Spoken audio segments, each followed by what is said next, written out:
Thank you so much for that kind introduction. And again, thank you to the Korea Foundation to making all this uh, possible. And as advertised, today I'm talking about modern architecture in Korea, and it's meant as a introductory talk to those who might be unfamiliar to the topic. But it might feel strange to have a subtitle of travels through Terra Cognita. I mean, if you're going to introduce something, you would assume that you know a lot about it. But so the subtitle needs a bit of explanation. Terra Incognita is a word that was used during the age of exploration when people who were mapping certain travels were designated areas that they couldn't reach or did not know that well. And so it was an area of the unknown, things that needed to be further explored. And this kind of mapping you could compare to the kind of beautiful Korean maps of the Joseon Dynasty, which left a lot of empty space, but it had a kind of peculiar kind of worldview. And the way that I have always interpreted is that it always assumed that it didn't know everything, that the map was always something incomplete, and there were always areas of the unknown and of the ignorant. And but modernity and modern cartography has brought a different kind of idea of space and how we sort of map our way through our life and through times. And so modern Korea, from my autobiographical, auto-theoretical point of view, is a kind of travel through the unknown, walking through things that are unclear, but you go through it. And so the reason for this title, for my own personal idea of how it is to go through the past century of Korea, and the reason for this sense of the unknown, one reason is quite obvious, is because things have changed so quickly for Korea. And this graph is quite symbolic of the mythology of the rise of the Korean economy and of society.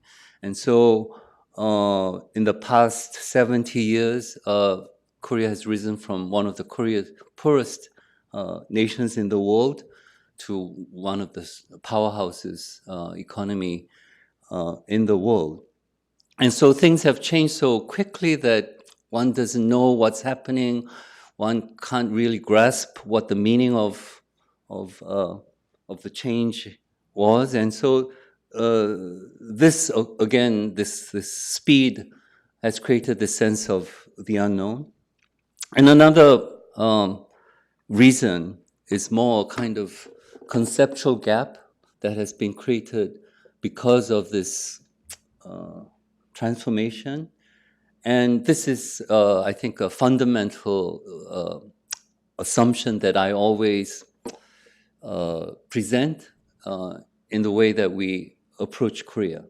And so you have some very key terms here at, we have, of course, architecture here, but also other key terms of the modern world. And the Korean here and the Sino-writing of the Korean, and here 건축 in Korean, genchiku in Japan, Zhenzhu, my Chinese is very bad, but we all share the same term that was translated from architecture to this by the Japanese. During the Meiji Restoration, Japanese scholars worked on the translation of these basic Western ideas, philosophy, in Japanese, tetsugaku, 철학 in Korean. And again, this is all shared by by China, Japan, and Korea. And so these fundamental translations show that there was a kind of fundamental gap between not only the Western ideas of these basic terms, but also a schism between the Korean terms and ideas about these activities, these practices, these ideas, and the modern terms that were used in Korea. So some terms did have pre-modern iterations in classical Chinese, but others, for example, like konchuk, there was no term like this in pre-modern writing. And so the closest that we can find in Korean and Chinese literature is this term in Korean pronounced 영조, and it could be roughly now translated into English as building management. And so there was no idea, the modern sense of architecture did not exist perhaps even until the mid-20th century, one could say. And then the more traditional, this here is Sino ideas about poetry, writing, painting, and then the English translations. And so there is this very fundamental gap between the Western ideas and the Korean practice of these ideas in historical social reality. And so the obvious fact that we have to recognize is that pre-modern building practices, architecture in Korea has very different kinds of practices, the material quality of it, the way that it was built, the clientele, who designs it, who builds it, is all quite different from the Western tradition. And so, for example, the idea of the architect is a invention of the Renaissance, and most of us all know about the rise of the architect during this period, the rise of the architect as the master builder, as the master planner, who controls the whole design and building process. And so particularly the mythology of a Brunelleschi that extends even to the most recent times, especially the heroic architect, the master designer is a guy, and he's a heroic guy, and he's fighting all sorts of outside forces to realize his architectural idea. And so this idea of the architect, not only the heroic version, but in general, the idea of the architect just did not exist in pre-modern Korea. And so, for example, the kind of symbolic anti-hero would be not an aspiring architect. He's a famous modern poet, and his original name was Kim Hae-kyung, and he had architectural education about 2-3 years during the colonial period, but he graduated and eventually got hired into a low-level administrative job in the colonial government. And so he was this aspiring architect, creative guy who was frustrated, and that became, so poetry became a different route for his creativity, and he became one of the most important modernist poets in Korea. And so the Japanese colonial period, though it introduced the Western term of architecture, the colonials never really intended to train Koreans to become architects. And so the architectural education was mostly to produce like low-level bureaucrats or technicians. And so after the colonial period, the end of the Second World War, of course, ends Japanese colonial rule, and then we enter again a very difficult period of tension, of the Cold and Hot War, and then the Korean War, and then the era of Reconstruction. And it is only until the late 1960s that a kind of building era actually begins, the opportunity for Koreans to actually build and design significant structures and to plan really occurs. So one could even say that actually architecture really didn't exist until maybe the mid 1960s, because after the Korean War, there were barely 10 people who you could actually say were trained as architects. A lot of architects who were trained, studied in Japan, died during the war or went to the north. And so there was just literally very few people who could practice as architects. And another phenomena that created this very narrow definition of architecture in the latter half of the 20th century is that during the period of development that began with the coup d'etat by Park Chung-hee in 1961, is that there was a push for development and for building. And so the bureaucratic system required licensed architects to provide permits for building. And so in 1962, the government literally gave out architectural licenses to people who had no training in architecture. So for a very long time, a large portion of those who had licenses were actually not trained. And so for decades, when there was this need for architects to stamp building permits, this was a phenomena that extended until even the latter half of the 20th century, and you would call these semi-offices permit 허가방 in Korea.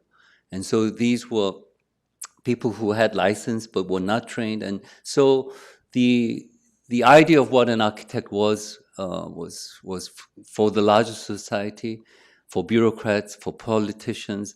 They viewed architecture as primarily a kind of technical practice.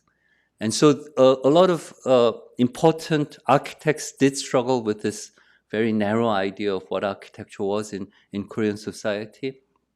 And so even these two books were published in 2013, and the title goes like A Nation Without Architecture. And the right-hand book is titled There Is No Architecture in Korea.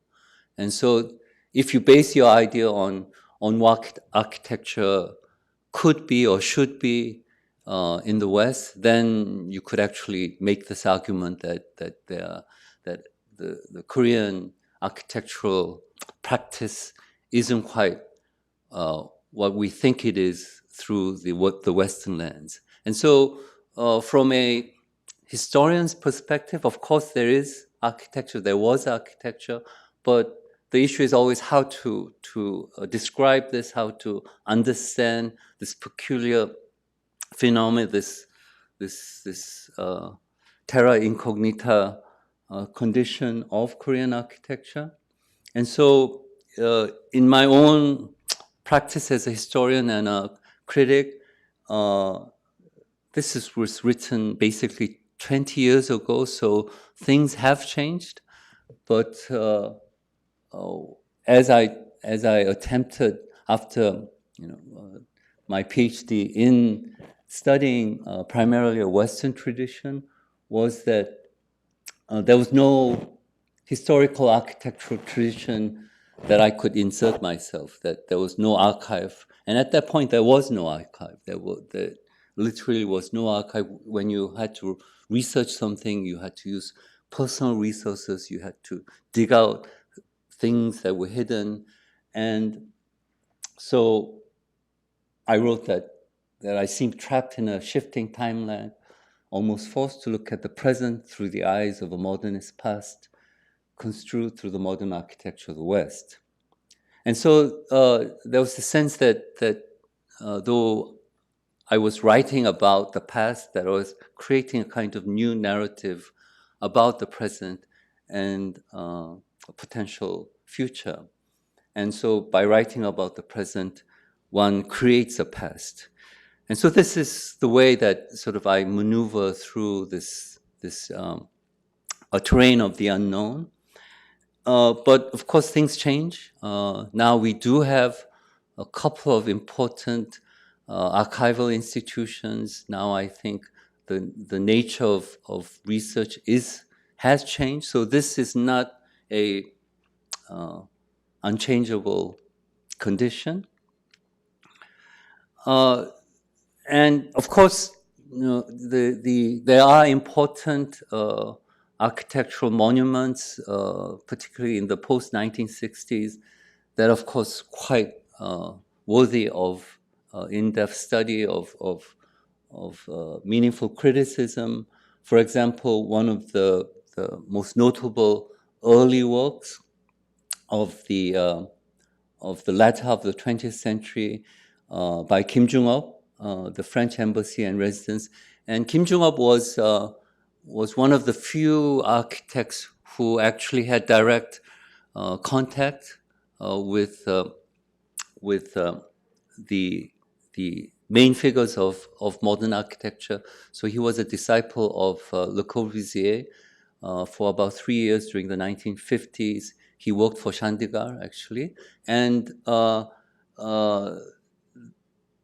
upon his return to Korea, his most important work was the French embassy. And you can see the kind of concrete gestures that you also saw in the Beton Brut work of Le Corbusier, the formal gestures of concrete, and particularly in this work, the importance of the roof line and how it is a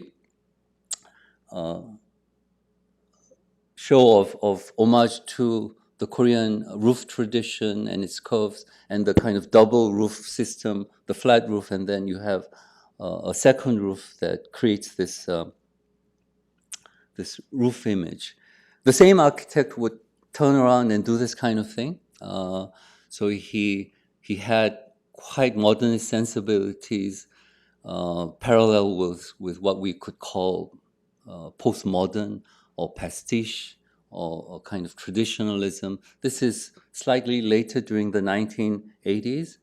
And during this latter half of the 20th century, there was a lot of pressure to create a kind of tradition of the modern in all the areas of the arts. And so a very infamous incident for the competition of the National Museum in 1966. The competition itself, the brief itself, specifically required to copy certain specific architectural monuments in the Joseon Dynasty. So there were like 8 examples of pre-modern buildings that one could actually copy. And so Kang Bong-jin won the competition by selecting several different building types and combining them into this low podium building. And it was, of course, highly controversial, but this kind of Koreanness, traditional, modern, was quite an important phenomena during the latter half of the 20th century, particularly under dictatorial rule. Another example around this area, So the National Museum that we just saw is within the grounds of the main palace, Gyeongbokgung, and the Japanese colonial government headquarters was deliberately planned at the center of the main axis way, the symbolic axis way of central Seoul. And when that building in 1925 was erected, the main gate, Gwanghwamun, was moved to the east side of the west side of east side of the palace. And once the 1960s, there was a great movement for restoration. And so the Gwanghwamun was returned to its axial position, but not where its original spot was, because the national headquarters was in that place. And during that, this is the first example of national restoration of monuments. And that Gwanghwamun was built in concrete in 1966. And so we now call it concrete Gwanghwamun, but it was, again, disassembled. And now we have what we call a wooden, the original Gwanghwamun in its own site, as in the early 1990s, the colonial headquarters was disassembled. And at that point, they started to restore the main palace in its original form. And so the idea of originality, of an integrity of place, did not actually exist in the 1960s. So when you look at the historical records and the debate about where to restore the Gwanghwamun, there are all sorts of really fantastic suggestions. One particularly important suggestion by a very important scholar. He's considered the father of Korean archaeology, Kim Wol-yong. He's a very important person. And he had suggested that the Gwanghwamun be placed in front of the airport as to be used as a kind of welcome gate to Korea.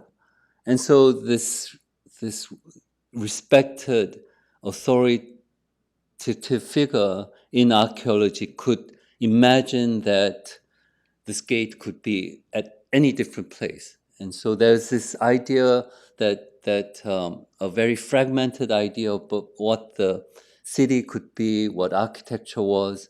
And these were very different kinds of ideas. And we have to be able to understand that it was a very different mentality even until the late 20th century. And it's unclear whether at that moment, whether building the Gwanghwamun in wood was actually a feasible project, whether the wood supply was actually possible. But if you see the debates that building it concrete was a great thing, that it showed that Korea had become modern, that it could use modern materials. And so concrete was not sort of like a second choice because we couldn't use wood, but it was argued that concrete was the modern material and we would create our tradition in this new kind of modern way.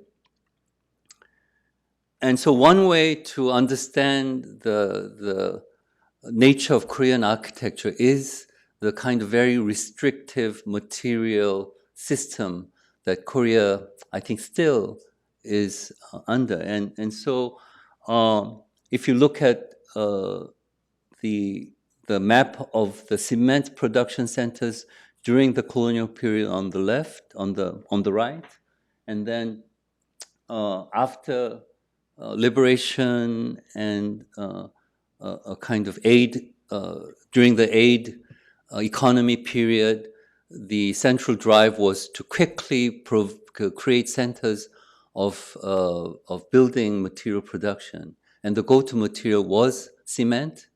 And so very quickly in the southern peninsula, you see that during the Japanese colonial period, actually all the cement production was in the north. The steel production was also in the north. And so the south didn't have the kind of industrial centers that, and so the strategy was to build cement factories in areas where the limestone quarries could be identified. And so during the 1950s, and then uh, uh, after the great period of rapid development in the 1960s, this production and reliance on cement became sort of like the fundamental material base of Korean architecture. And so on the one hand, you could talk about the issues of ideology, of this push for a kind of traditionalism.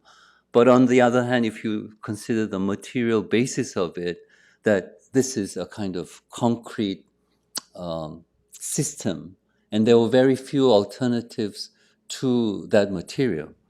And so on the one hand, we can talk about the kind of new urbanism, a new urge to redevelop the old city monumental structures, megastructures by Kim Soo-gun, another very important figure, the one of the few heroic architect figures in the latter half of the 20th century, a kind of influenced by Japanese metabolism and the idea of the separation of pedestrian vehicle, very advanced for that period in 1964. So, and then also a very Corbusian project in 1966, Freedom Center, and this is the headquarters of the anti-communist center in Asia. And so it's symbolic of the ideology of the period, and you can identify with the kind of concrete monumentalism. And here, Kim Soo-gun gets into trouble with this kind of concrete formalism as he was a kind of rising star in the military regime in the 1960s. He's designing the National Bureau Museum, and this is the main building. But the debate that occurred was actually with a small entry gate to the museum, and so a journalist who was just passing by, just by coincidence, sort of looked at the gate and it was under construction and said, "Oh, that looks like a Shinto shrine gate." And he wrote a small piece in the Donghwa Daily News, and that created an uproar. And there was this Kim Soo-gun was now attacked as being Japanophyte and sort of like a neo-Japanese design figure. And he was actually trained in Japan. So like Kim Jung-up, who trained under Le Corbusier, Kim Soo-gun was one of the few figures who studied architecture outside of Korea. He smuggled out of Korea and then ended up in Tokyo and studied under Yoshimura Junjo, and always wanted to work with Genzo Tange, but didn't quite do that. And then he returned to Korea in 1960 and became a kind of rising star in the new military dictatorship. And so this was a very serious accusation. And during the 1960s, if you were accused as being a communist or being like a neo-Japanese, a Japanese fight, then your career could basically end at that moment. but he had such good relations with the military regime that he survived this controversy. And the legend, the mythology goes that he repented, that he uh, he understood how little he understood about Korean tradition, and that his next work, that he changed his direction, and now he fully understood what Korean tradition was, and that he would create a kind of Koreanness in the spatial quality of it, and not in the formal nature. And so the story goes that with Space Group in 1971, he finally creates a kind of modern space. But this, of course, is we can talk about that, and I actually quite disagree about the nature of this interpretation. But you can see that in the Kim Jung-up era, the two main heroic architects of the latter half of the 20th century, Kim Jung-up and Kim Soo-gun, they were practicing in an era of a closed military dictatorship period, and so we see him in an interview with Isozaki Arata, and they are talking about the nature of society, and how nationalism, the idea of building up a state, the role of architecture, had different sort of eras in Japan and in Korea. And though Isozaki and Kim Soo-gun are basically the same age, they are practicing in different kinds of an environment. And for Kim, he envies Isozaki because he can be free to do what he wants as an individual, whereas himself, he has to be part of nation building, and the idea of a Korean identity came before his own individual creativity. And so freedom for him is the most important thing. And Kim Soo-gun would pass away, die from cancer, 5 months from this interview. And so these two figures sort of symbolize this era of from the late 1960s to the late 1980s. It was a period of tremendous growth, but of oppressive military dictatorship, the pursuit of Koreanness, of identity, of nationalism. And so there was a kind of very restricted cultural environment. And the death of these two heroic figures does create a kind of moment of transition, both politically and culturally. The economic, of course, rise continues throughout the 1980s and 90s. And though, of course, Park Chung-hee is assassinated in 1979, a new military regime takes over and extends this sort of oppressive period until the late 80s, when finally, through a series of democratic movements, Korea does become a open society, and it begins its democratic era. And so, particularly for young people, I think there's a mixed group here. But of course, in the Zoom audience, it'll be very diverse. And a lot of young people think that Korea is the greatest thing right now. But a lot of what is cool did, I think, historically begin in the late 1980s and 1990s, when Korea becomes a open society, when it enters a post-fascist era. And a lot of their open way of looking at the past, looking at the colonial era even through difficult times, is created by this sense of openness and a confidence about Korean society. And it has, that Korea has turned out to be quite resilient, particularly in terms of its democracy. I'm sure you have heard the news about the recent failed coup d'etat attempt, and so I think Korea shows it's a lesson that democracy is always very fragile, and it's always sort of like a candle under the wind, and so the development of Korean culture is quite fascinating. I will only talk a bit about a certain characteristics that I have read in this sort of open era. And so in the 1990s, you see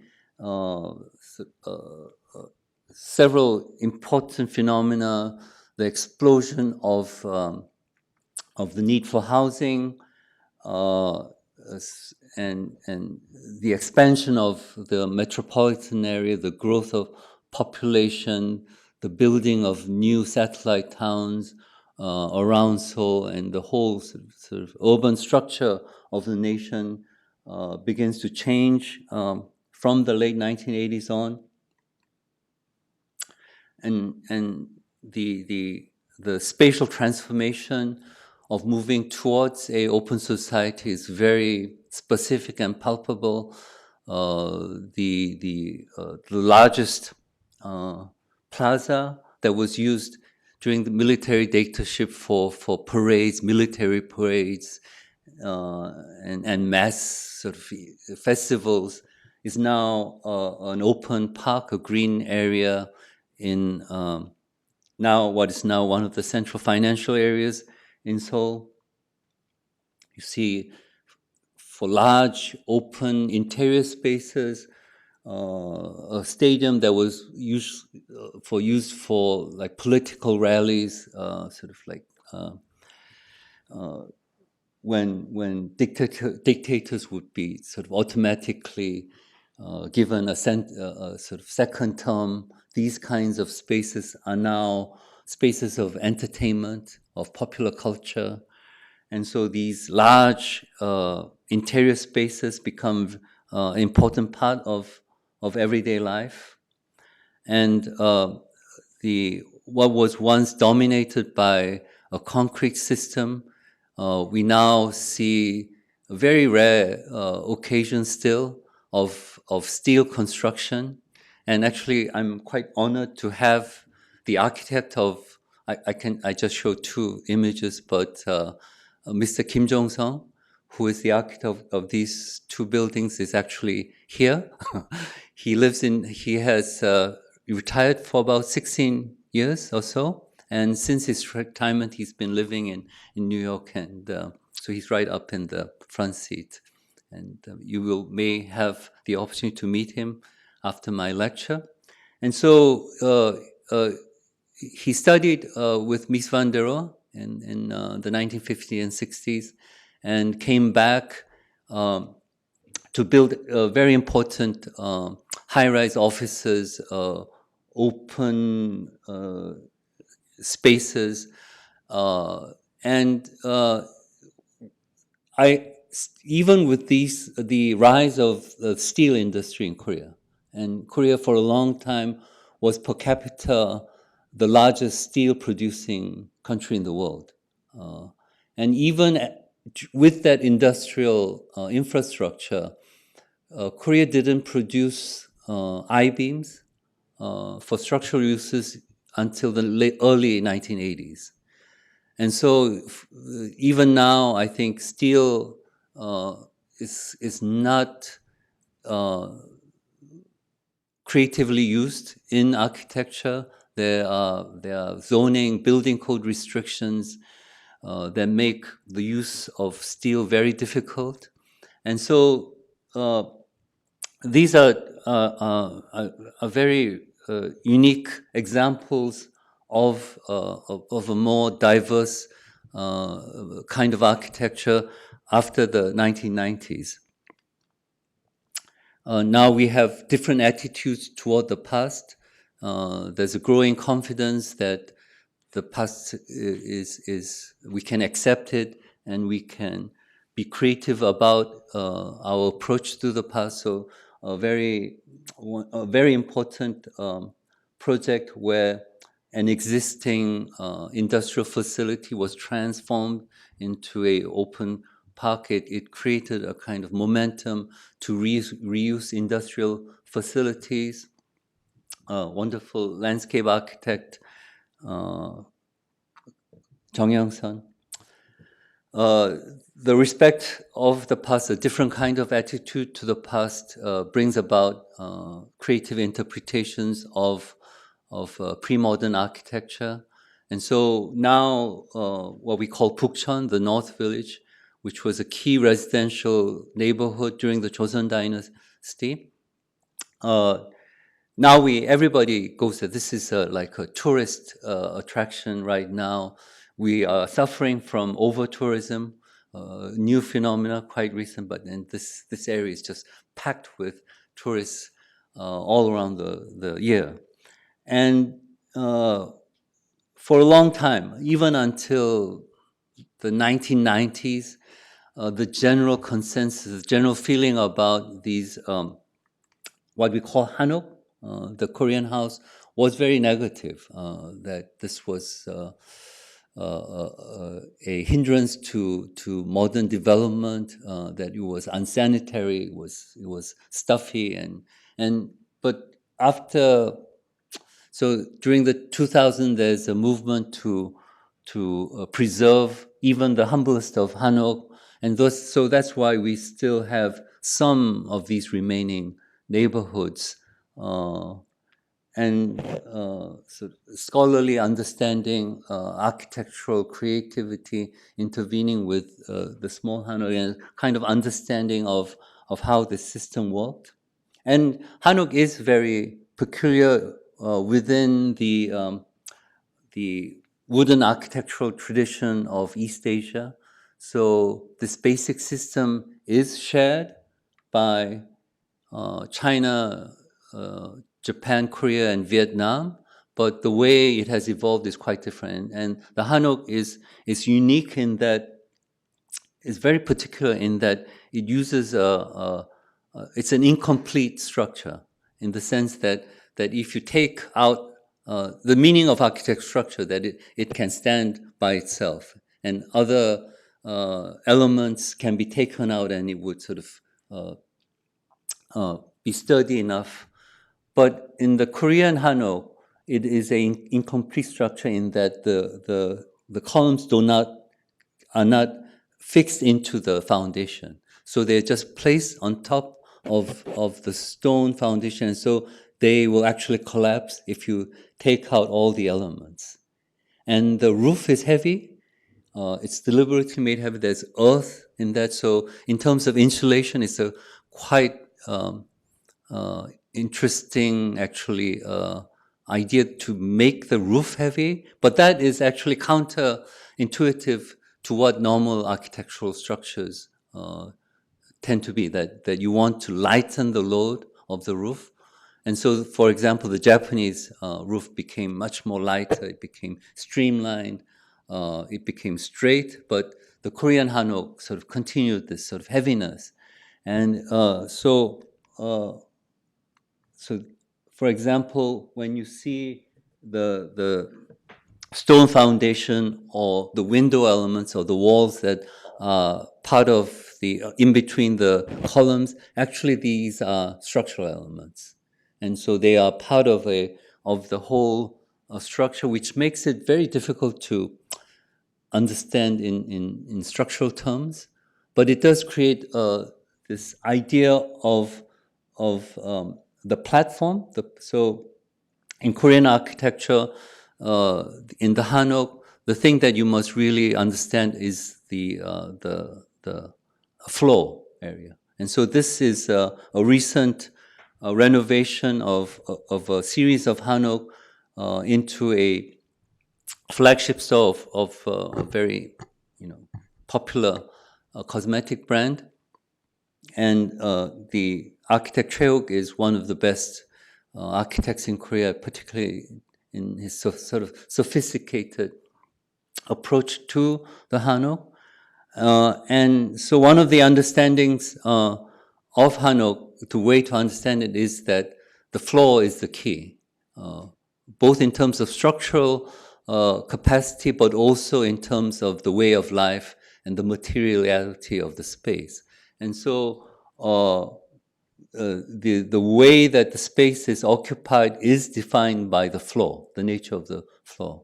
So one of the, as you know, that the Korean way of life is that you can sit down on the floor, you can lay down on the floor, you eat on the floor, but you also can have a table. And so there's kind of multiple use of the space.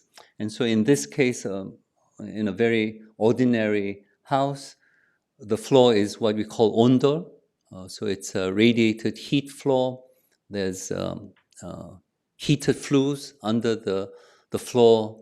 And that space, as you can see, can be used for sleeping. You have a mattress here, or as the kids are doing their studies, you can have a meal here. And so this kind of multiple everyday use of the ondo. And then if the floor is wooden, as you can see in this traditional painting, the wooden floor is more of a public space. It connects with the outdoor exterior space. And here you can see this is a famous painting by Jung-sun, and the literati is sort of leaning on the floor in a very comfortable posture, looking out. And so the floor area, and then the ground here is earth. And that means that it's the exterior space. There's a difference in the level, as you can see, because the ondo requires heating flues under the floor, and so the house is generally elevated above the madam. And so the idea of understanding the floor is very crucial to understanding both traditional Korean architecture and also modern architecture. And so when you see even structures that are designed as timber frames, the floor is necessarily built in concrete because you have to have the ondo on the floor. And so you have this interesting combination of concrete and wooden structures in houses. And so this leads us to a very fundamental difference in the way we sort of perceive and occupy space.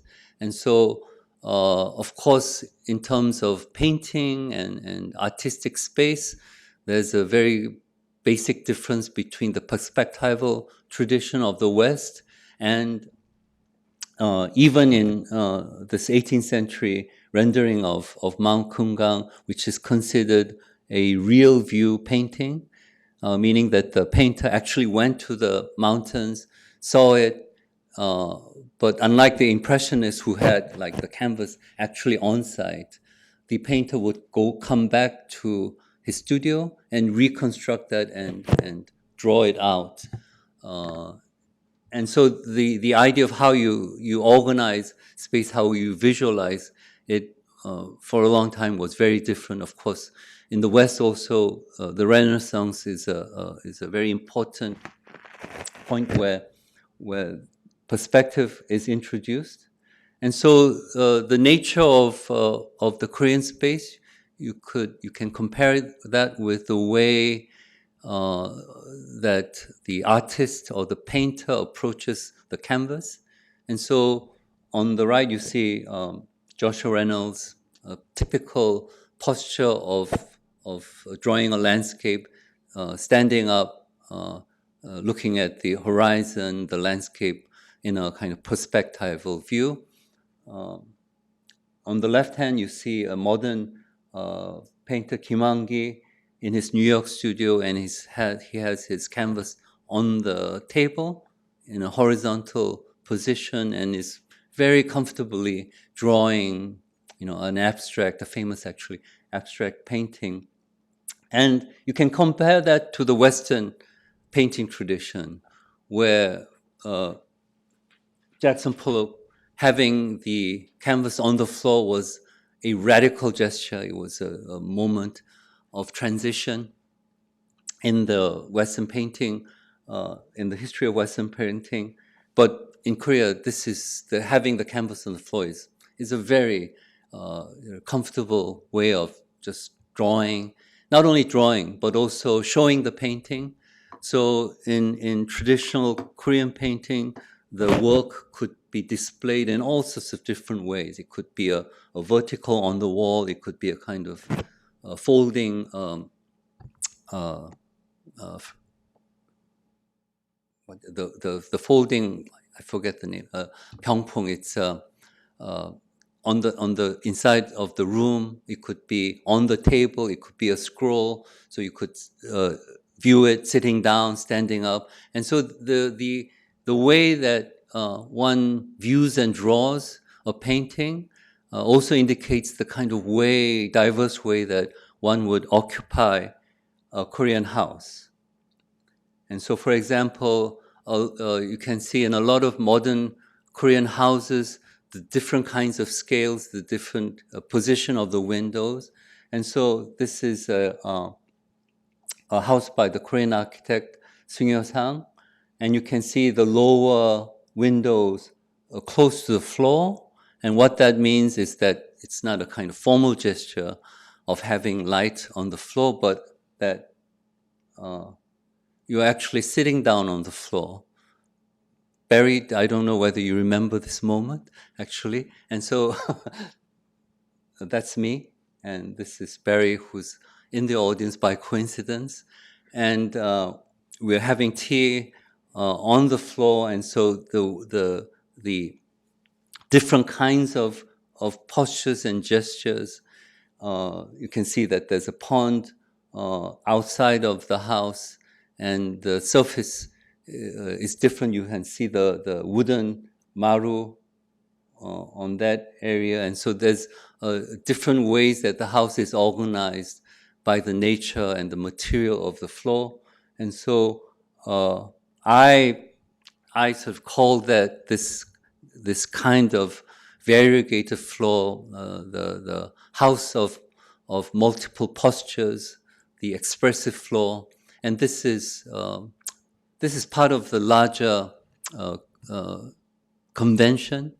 So I'm not sure whether I can call this a tradition yet. I don't think it has been codified or it's part of a kind of architectural theory, but it continues on in contemporary Korean, in everyday life. And so this is a very different kind of quality. The Japanese also have it. The Japanese, they live with the floor, on the floor, but the tatami system is quite different from the ondo. And so there is this sort of common convention that really hasn't been discussed that much. So I'm not sure whether I can call this a kind of Korean or East Asian tradition. The Chinese have a totally different sense of the floor. And so one kind of very important characteristic to be noted. And so, for example, with the same architect, I think the epitome of the expressive floor is realized in this very significant project in '08, the graveyard of the late President Roh Moo-hyun. And you can see that it's almost a landscape project. It is a landscape project by an architect. And you can see that the ground is what organizes the space, the experience, the kind of political meaning, the significance of people coming here and walking along the stone pavement. And on the pavement, there's sort of messages written out by citizens about their remembrance of the late president, of message of for democracy, and this sort of the platform, the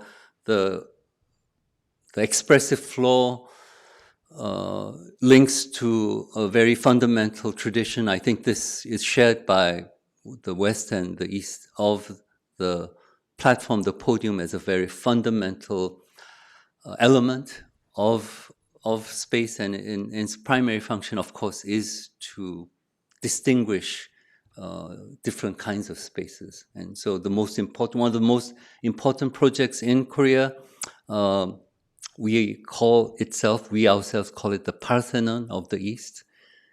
I would actually argue for that. I think that's quite a right way to understand this. It's the royal shrine, and the way that the ground, from the very beginning of its entrance and the way it enters into the main shrine, where the tablets that keep the spirit of the ancestors of the royal family is kept inside the building, and the ground area leads one. There are different paths for the spirit and the shaman and the king, and it leads up to this main podium. And so the ground, as a very fundamental element, is one aspect that links the modern, the contemporary, to the past. And I've tried to interpret modern and contemporary architecture as a historian or as a critic. Sometimes it's very difficult to distinguish these two different approaches. But for example, a very contemporary work, downtown in Seoul. I'm sorry, there's a misprint. It's Mario Botta's headquarters for the Kyobo Insurance Company, the brick building on the left. And then the architect Kim In-chul has a totally different kind of gesture towards this urban area in what is called the urban hive. And even for this very tall high-rise building, Mario Botta, a wonderful Swiss architect, creates a front, a back, and the side. And so the idea of the frontal facade as the most important element in the architecture is contrasted with Kim In-chul's approach to a high-rise building, this sort of dot building. And the most important view here is from the interior to the outside. And this is a very important also element of the Korean convention, let's say, that and I think we'll go back. Let me go back to, I don't know whether I can control this, but okay, thank you. Okay, I'll go back.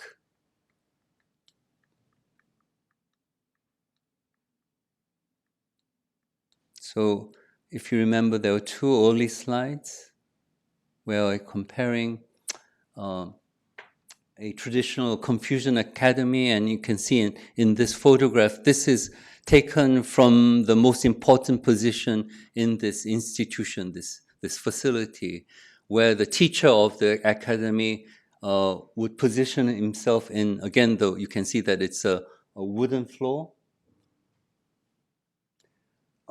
And he's surveying his facility, is sort of like taking care of where his students are, seeing whether they're studying or playing hooky. And so the most important position in traditional Korean architecture is within the building, looking out into the landscape, into the composition of the building.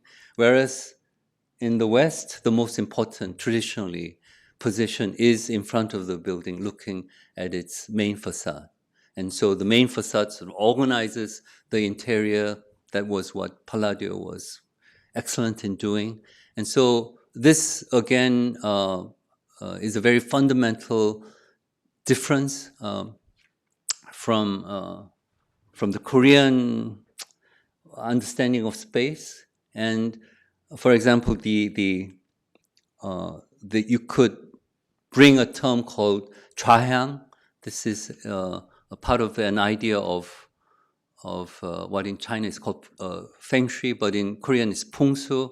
and you sit down and have a kind of direction, and that's the orientation, and the way that the facility would be planned is centered on the triangle, the center of gravity inside the space. And so there is this very, you do understand that there are fundamental differences that can be developed into a kind of discourse, a kind of very fundamental historical way of understanding Korean architecture.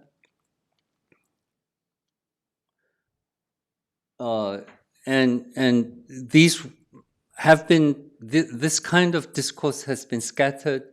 It's not shared. I think we haven't really sort of, we don't think that it's really a theory or a historiography of modern Korean architecture, but we'll see what happens. And for example, in the 1990s, the one a concerted theory to understand the urbanism of Korea through an architectural lens is one of the most important architects in Korea, Cho Min-seok, of math studies. He's been quite now prominent. Last year, he designed the Serpentine Gallery, and you see a relatively early work dealing with a high-rise combination of residential and office, and he uses he invents the term systematic heterogeneity to explain the transformations of a slab system. Of course, this is a very, very modernist Corbusian idea of the flat slab, and how you change it to make it into an architectural space.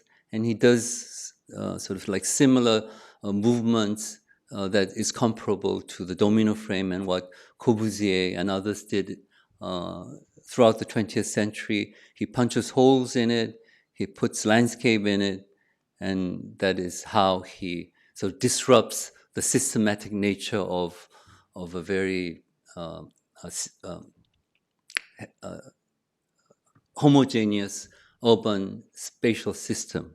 And so this kind of creativity, one that deals with the urbanism, the way of life in the city, the historical nature of Hanok, how you reinterpret it, and there's a continuity, of course, of the way of life, the relation to the floor, the way one sort of organizes space. These are sort of like, I think, very important ideas and concepts. And until recent, I still haven't, I don't really know whether I can call this a modern Korean tradition, whether these are some things that you can say, this is, if I wrote a textbook, maybe I would be forced to sort of confront this issue, but I haven't yet written a textbook, whether this is something feasible at this moment. Is to be thought about, but one thing that has happened is that with this sort of very creative period after the 1990s, we have reached a certain point. Let's say we began with this dramatic graph, but here, as we enter the 2020s, it doesn't show in this graph, but there's a kind of plateauing of development, of growth. And so Korea has reached the stage of low growth, of structural low growth. It is one of the most radically aging societies. It's unprecedented in, I think, human civilization, that the population is decreasing at this speed and is aging at this speed. And so we are suddenly moving into a kind of different era in contemporary modern society. On the other hand, like Korea is in the international scene.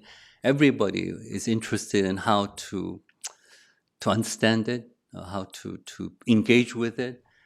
But with this sort of plateauing, we are also part of a very global period of crisis, one that has led me to other kinds of interests. I was, in the introduction, uh, I was told that I am studying and doing curatorial work on climate change, and so it's a new kind of topic that is quite different from what I had introduced. And so we are entering a new period, and so never really having gone through sort of like whether this Terra Incognita can actually be written out in a more sure way, that there are more certain terms that we can talk about, the kinds of phenomena that I mentioned, the expressive flow, the way that we perceive the space. Is this something that can be written out? And now we have entered a new era of uncertainty, of the unknown. And so I think the lessons of moving through a terrain of the unknown still persist with new kinds of challenges. And so for me, I'm in a now involved in drawing out new kinds of maps. For example, I can't really get into this, but it's a map from my recent project, curator project. I was involved in that for 2-3 years. I was director of the Gwangju Folly, and it's a map of the regional resources, of how we can recycle and circulate materials that are usually, part of waste. And so this is I think we are in an era where we have to again suddenly draw new kinds of maps and new ways of maneuvering through uncertain ideas of what the future might bring, about what is the immediate sort of important project. And so this is, again, a new kind of terrain that I think we all share at this moment. It's not just Korea, but that even with this sort of global issue, the issues are quite, in fact, local. And for example, the map of what can be done in Korea is a very different kind of map from the northeastern region of the United States or of southern France. And so this is a new period. And for me, how I relate this kind of new challenge to the way that we had understood, or we are understanding, late 20th century and early 21st century Korean architecture, is for me the present challenge, is how to gather these two kinds of different strains of the Korean phenomena that, of course, is linked to a larger world. And in this sense, I think we are partners in this sort of travel through the terrain of the unknown. I think we have much more experience in this sort of wayward travel. And so I think I will finish my talk with this hope that we will be productive partners in moving through the present and in the future. Thank you so much.